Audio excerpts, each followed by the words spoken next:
panin kalunga na chang zinge sei do zing ding la kison lel na in ko kana mange nangin la he phalo ne happy ding kanu kalung gen cheng o ngai nu o lung de o lung se nei sang thei ding hi le chun o min te gam te ke ding ka hin ko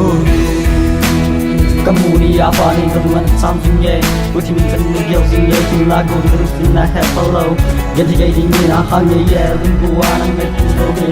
uti di hin ko ni malang go ni dam sin na ki ye ka chi de ha le ni ka sim sing ye ni hin sang ding kin me me in ko hi ka mong sing ye yo dung day ka lo ding nei gel da nang ku do so bu nghe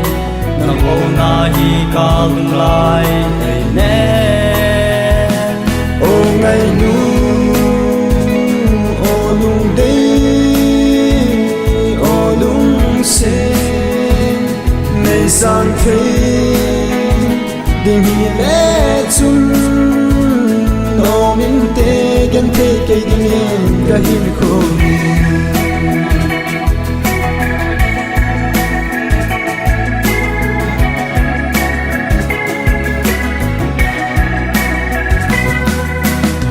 sang ye no lung de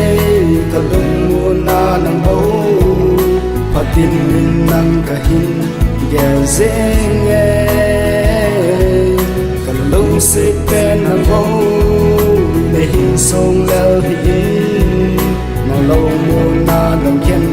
ka nei po o ngai nu o lung de se nei sang thei ding hi le chun o min te gan te ke ding ka o ngai nu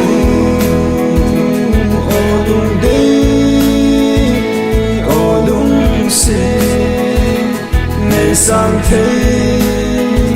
ding hi le chun o min te gan te ke ding ka hin